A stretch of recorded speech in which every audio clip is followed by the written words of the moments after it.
Hello grade 11 commerce, welcome back on my YouTube channel. Today we are going to begin a new topic, logarithm. Now what is logarithm? Now students, you know that suppose I am taking one example, 2 raised to power 4 equals to 16, right? If I want to find this, means fourth root, if I want to find fourth root, it becomes 2. आप easily इसको solve कर सकते हो. लेकिन problem क्या आएगी? Suppose I want to find the 10th root, I want to find the 20th root of 5, number 5. तो ऐसे क्वेश्चंस जो हैं कि हम सॉल्व नहीं कर पाते, तो ऐसी प्रॉब्लम्स को सॉल्व करने के लिए जो टूल हम यूज करते हैं वो टूल है लोगैरिथम, जिसको हम लिखते हैं log, LOG means log, right. तो लॉग क्या है?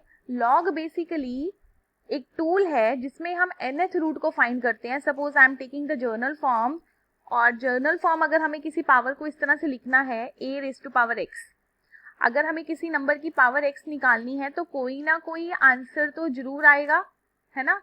और ये आंसर जो होगा, अब देखो ये पावर तो आप इजीली सॉल्व कर सकते हो, जैसे 5 रेज़ टू पावर 4 है, आप इजीली इसका आंसर निकाल सकते हो, दैट इज 125, नहीं 625, राइट.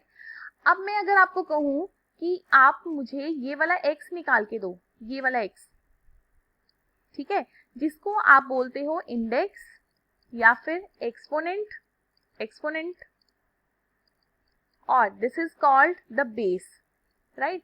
अगर मैं आपको बोलूं कि मुझे पावर चाहिए, ये पावर कितनी होगी, तो इस पावर को फाइंड करने के लिए हम क्या टूल यूज करेंगे? तो ये जो पावर होगी हमारी, that power will be equals to log n base a. तो इस पावर को निकालने का जो टूल हम यूज करते हैं वो हम log के साथ यूज करते हैं, then x will be equal to log n base a. अब देखो सपोज अगर मुझे यही क्वेश्चन इस तरह से करना है कि log 16 base 2 का आंसर कितना होगा, log 16 base 2 का आंसर होगा आपका 4, ठीक है. तो ये पावर, ये तो आपको पता ही है, हमने ऐसे लिखा हुआ है 2 रेज़ पावर 16 इक्वल्स टू 16. तो अगर मुझे इस पावर को फाइंड करना है तो हम यहाँ पर इस 16 का लॉग लेंगे विद द बेस 2. इस तरह से हम सभी पावर्स को फाइंड कर सकते हैं, प्लस हम nth रूट भी फाइंड कर सकते हैं किसी भी नंबर का. तो ये बहुत ही हेल्पफुल है in the higher classes, higher equations में, लाइक डेरिवेटिव इंटीग्रेशन में इसका बहुत ज़्यादा यूज है और इस टूल को हम बहुत ज़्यादा यूज करते हैं. So let's take few more examples related to again logarithm. Suppose I am taking 5 raise to power 3 equals to 25. तो अब अगर मुझे इस 3 को फाइंड करना है तो हम ये 3 कैसे फाइंड करेंगे? 3 इक्वल्स टू किसके इक्वल होगा? log 125 बेस 3, सॉरी बेस 5, ठीक है. अब देखो जो आपका बेस है, बेस तो आपका बेस ही रहेगा, चाहे आप यहां पर बेस ले रहे हो, यहां पर भी अगर हम बेस लेते हैं द बेस इज 5. और अगर हम लॉग के बेस की बात करते हैं तो बेस हमारा दोनों में, एक्सपोनेंट्स और पावर्स में सेम ही रहता है. So it means exponents and log logarithm are pretty much same. बस इधर उधर शफलिंग कर देते हैं हम, तो हमें एक नया टूल मिल जाता है लोगैरिथम. अगर हम इसी की पावर ले लेते हैं, इसी का थर्ड रूट ले लेते हैं, तो हमें यहाँ पर मिल जाएगा एक्सपोनेंट, ठीक है. तो एक्सपोनेंट और लोगैरिथम में बहुत ज्यादा रिलेशन क्लोज है. अब हम यहाँ पर एक कंडीशन करने लगे हैं कि if a raise to power x equals to n, a raise to power x equal to n, और ये जो a है ना, a इज पॉजिटिव, a आपका हमेशा पॉजिटिव होगा, and a is not equal to 1, कभी भी इसको 1 नहीं लेना, then x is called logarithm of n, x is called logarithm of n to the base a and written as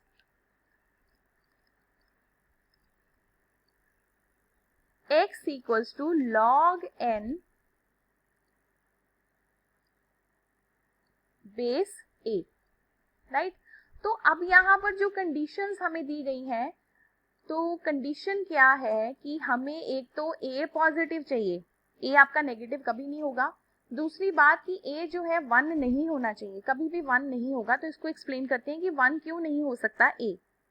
So let's do discussion about the number 1, why we can't take a as number 1 and a as negative number। तो ये दोनों conditions हैं, इसकी conditions हैं ये दोनों, कि एक तो आपका a जो है वो पॉजिटिव होना चाहिए, दूसरा है a is non negative, a is not number 1, ठीक है। तो अब देखो लॉगरिथम क्या कहता है, मैंने फिर यहाँ पर एक एग्जांपल ली है, 2 raise to power 4 equals to 16, 2 raise to power 4 equals to 16। तो 4 किसके इक्वल होगा, log 16 बेस 2। देखो इसका मतलब क्या है कि हम 2 की कितनी पावर करेंगे कि 16 आए। इसका मतलब ये है कि हम 2 की कितनी पावर करेंगे कि 16 मिले, राइट। तो अगर मैं यहाँ पर a को 1 ले लेती हूँ, इसी स्टेटमेंट में अगर मैं a को 1 ले लेती हूँ, अगर a 1 हुआ, तो अगर ये आपका जो है वो 1 हुआ तो क्या होगा, देखो 1 raise to power x equals to n। तो हम log का अगर वही फंक्शन लगाते हैं तो x क्या होगा, log n 1। तो इसका मतलब क्या है कि आप 1 की कितनी पावर करोगे, आप 1 की कितनी पावर करोगे कि आपको n मिल जाए। तो ऐसे तो कभी नहीं होने वाला, क्योंकि 1 की आप कितनी भी पावर करो, 2 करो, 3 करो, 5 करोगे, आपको हमेशा 1 ही मिलने वाला है, हमेशा आपको 1 ही मिलेगा। तो आप 1 की कितनी भी पावर करोगे, आपको कभी भी n नहीं मिलने वाला। तो मैं यहाँ पर दोबारा रिपीट कर रही हूँ, अगर आप ये वाली एग्जांपल लेते हो तो आप 2 की कितनी पावर करोगे कि 16 मिलेगा। देखो यहाँ पर हम 2 की कितनी पावर कर रहे हैं, 4, तो हमें 16 मिल रहा है। अब यहाँ पर क्वेश्चन ये है कि 1 की कितनी पावर करोगे कि आपको n मिले। तो ऐसी पावर तो हमारे पास कभी आने वाली नहीं है, तो इसलिए it doesn't exist for a equals to 1। तो जो लॉगरिथम है वो कभी एग्जिस्ट नहीं करता a इक्वल्स टू 1 के लिए। तो अब हम डिस्कस करते हैं कि हम उसको 0 क्यों नहीं ले सकते, why it is not 0। Again मैं फिर एग्जाम्पल ले रही हूँ, a raise to power x, general form ले रही हूँ, a raise to power x equals to n। This implies that x equals to log n base a। तो इसका मतलब क्या है, व्हाट डज इट मीन, कि a की आप कितनी पावर करोगे कि आपको n मिले, a की आप कितनी पावर करोगे कि आपको n मिले, वही लिखा है हमने। a की हम कितनी पावर कर रहे हैं, यहाँ पर x पावर कर रहे हैं जो हमें n मिल रहा है। तो अब ये कह रहे हैं कि a जो है वो नॉन नेगेटिव नहीं होना चाहिए, तो a को नॉन नेगेटिव ले लेते हैं,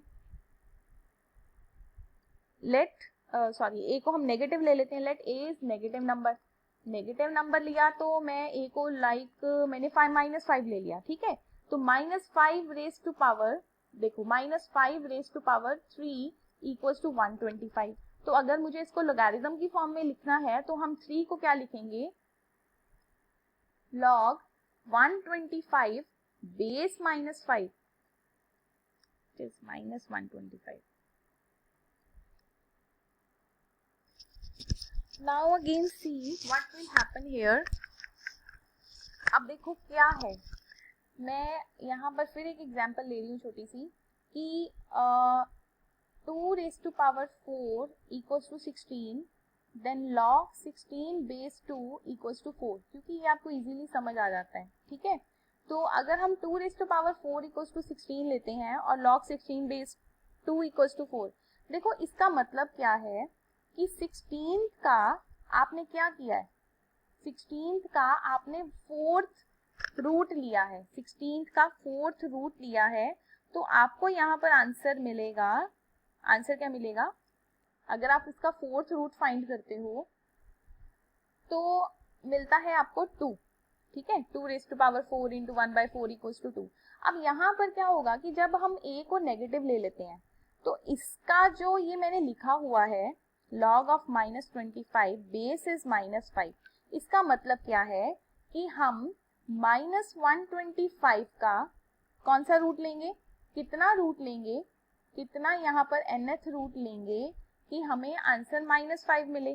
तो नॉन नेगेटिव में तो रूट हमारे एग्जिस्ट ही नहीं करते, ये देखो इसका मतलब -125 का हमने 3rd रूट लेना है।